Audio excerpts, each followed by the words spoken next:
Hello everyone, this is Vaishali and welcome to my another video.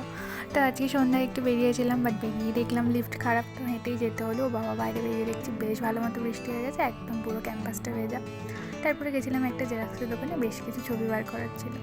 তো তারপরে সেখানে বিদেশি ছবিগুলো প্রিন্ট করার জন্য পাঠাচ্ছিল মেলে। তারপর একটা পাউরুটি নিয়েছিলাম পরের দিন ব্রেকফাস্টে খাওয়ার জন্য। তারপরে এই বৃষ্টির মধ্যে ভিজতে ভিজতে গেছিলাম, একটু দরকার ছিল, একটা জিনিস নেওয়ার ছিল, কিন্তু ফাইনালি তো জিনিসটা পাইনি।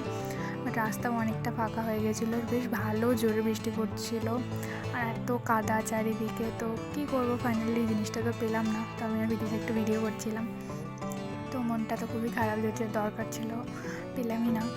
আর তারপরে ঘরে এসে বৃষ্টি পড়ছিলো, তাই সব কিছু দিয়ে বানিয়েছিলাম একটা খিচুড়ি। আর আমার খিচুড়ির মধ্যে গোটা পেঁয়াজ কিন্তু ভীষণ ভালো লাগে। তোমরা আর কে কে খিচুড়ির মধ্যে গোটা পেঁয়াজ দাও অবশ্যই জানিও। আর আমার তো খিচুড়িটা খেতে বেশ ভালোই লেগেছিলো বৃষ্টির দিনে। তো টাটা, আজকে সন্ধ্যাটা এটুকুনি।